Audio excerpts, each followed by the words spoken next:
Om Sahana Vavato Sahano Bhunakto Sahaviryam Karavavahe Tejasvinavadhetamastu ma vidvisavahe. Om Shanti Shanti Shanti.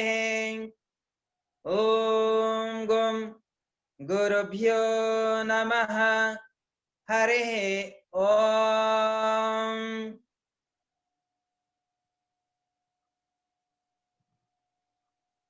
So today we are going to speak about Kundalini Tantra and evidence of the chakras. There is many kind of evidence in different civilizations about chakras, and many evidence in the past civilizations worship the Shakti, the feminine force, the divine force, the force of the creation.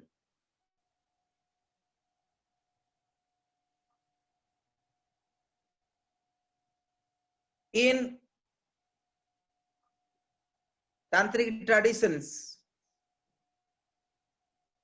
the woman has been guru. Many women is the priest in ancient civilizations. If you check the Egypt, I'm not very much, I don't have so much knowledge about history, or I don't have so much knowledge about different civilizations. But as per my understandings, if you check the history or civilizations, Egypt, there was original. The priest was the ladies, not the man in the pyramid. In India, you can see that everyone worship the female energy, the Shakti energy, like Mother Durga, Mother Kali, even the rivers, like Mother Ganges, Mother Yamuna, Mother Saraswati, Mother Godavari, and so on. In India, even we are worship the river as a mother. So you can see that India, they worship always the female energy, the Shakti energy. Right? Shakti energy. So you have to be very clear. Throughout many civilizations, we are worship the Shakti energy. It means we are worship the mystic energy, the divine energy, the cosmic energy. We may worship in different form.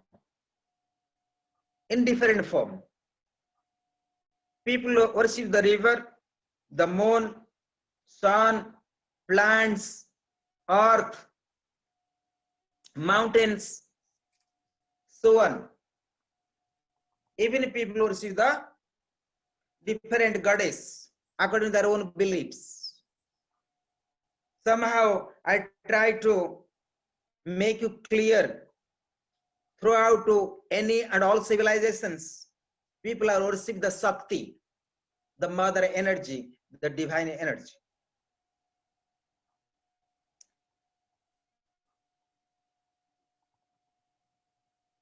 So if anyone worship the female and Shakti and the divine mother energy, it means it has natural evidence they worship the Kundalini energy. Either they know or they don't know. Either they're the conscious or the unconscious.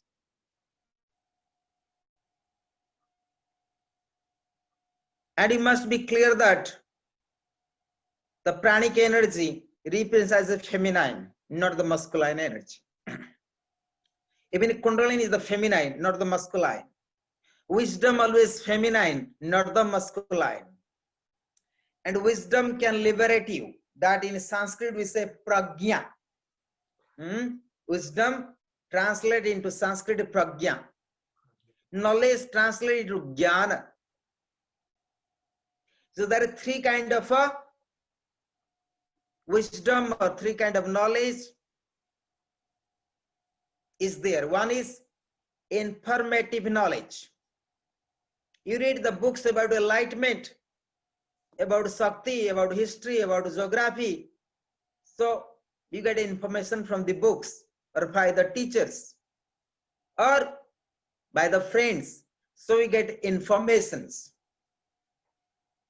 This informative knowledge does not help you to resolve your problems in a practical way. Number two, we are also experiencing many things by the senses, by our mind, emotions, passion, and many things we experience through the material connections, through the senses, mind, matter, and phenomenons. Phenomenon is something mystic, because mystic things are happen by matter only. And with mystic things not continue for a long time. Anything happen, that called phenomenon. Phenomenon is something miracles. So whatever you are experiencing, mind, matter, and phenomenon, it is not stay for a long time. So that is another, that is called knowledge, called jnana, whatever sensual, but not the pragya, not the wisdom. Third thing is the pragya, something you are experiencing through your transcendental consciousness, by the transcendental consciousness. This transcendental consciousness helping you, the transcendental consciousness helping you how you can experience the absolute consciousness or the supreme consciousness. So that known as wisdom, and that help you for the final liberation, final freedom. But so this is the three kind of knowledge.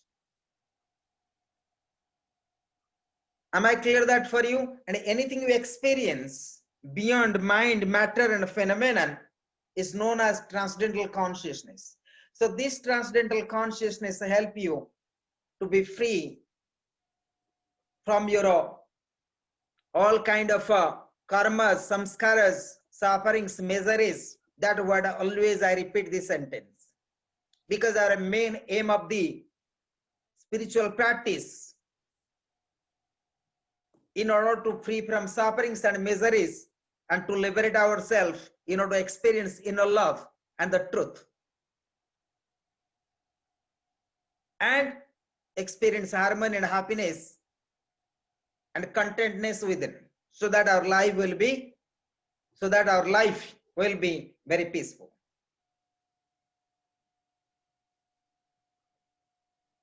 I try to quotate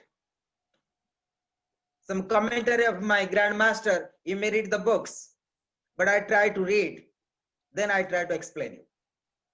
You know that when I'm reading commentary, I try to bring the real understanding of that commentary. So Kundalini is a transcendental phenomena that you know, because it's not possible, although it is happening, the matter is happening with the pranic energy, but it's very difficult to awaken Kundalini, because it's not in the gross mind, not the conscious mind, because it's happening in the unconscious mind, and it's a depth level of the consciousness in deep sleep. So therefore Kundalini is a transcendental phenomena, one which lies outside the realm of the time and space. So you can experience beyond time and space. We cannot understand how powerful the experience of Kundalini awakening really is. However, we can see its effects on our lives and the effect that awakening has had in terms of changes in the functioning of society and in various cultures.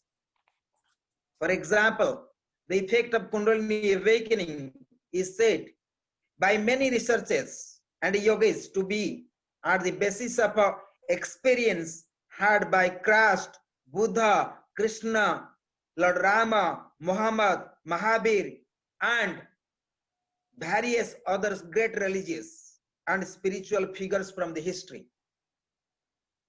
In the history also different civilizations. So we can see their life. So we can see that we cannot understand how powerful the experience of Kundalini awakening really is. What I try to speak with you, awakening Kundalini, at first not easy, and you make the proper efforts. And something in awakening Kundalini happens naturally when you are ready. So therefore, all kind of sadhanas you do, you practice asanas, pranayama, mudras, bandhas, yoga nidras, breathings. You also listening the lectures, is called Jnana Yoga, how to get informations.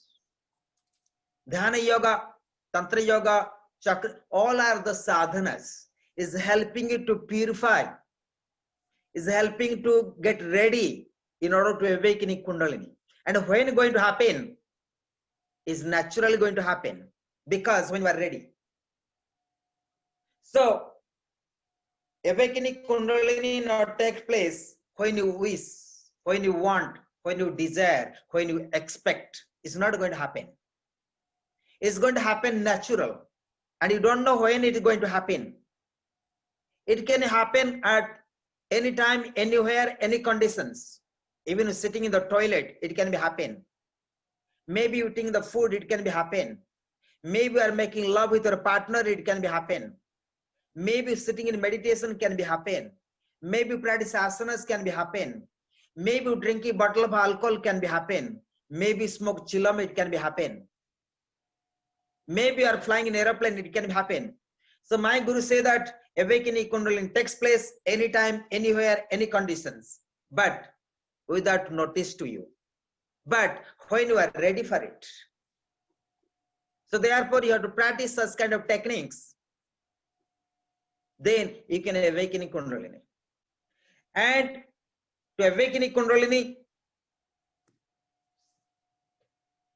there is many kind of practices, depends what kind of practices you wish to continue, according to your skills, or according to your consciousness, according to your passion.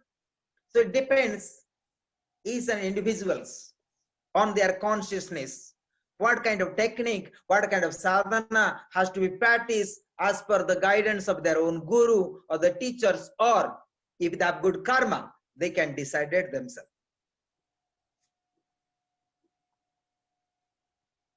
Am I clear this?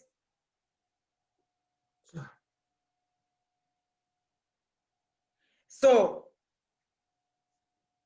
while researchers continue to scientifically prove the phenomenon itself, its the components, its related events and ramifications, and its ability to affect machines, another type of researcher is examining the phenomenon both in its social settings and anthropologically. As a universal phenomena, we can see the Kundalini everywhere, in every culture and all times.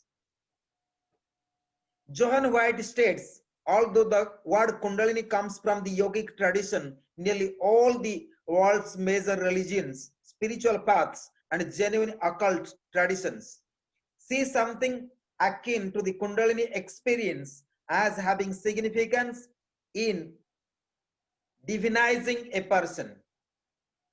The word itself may not appear in the traditions, but the concept is there. Nevertheless, wearing a different name, it recognizable as a key to attaining a godlike statue. How a godlike statue? For example, I was giving already the names. For example, the effect of Kundalini awakening is said by many researchers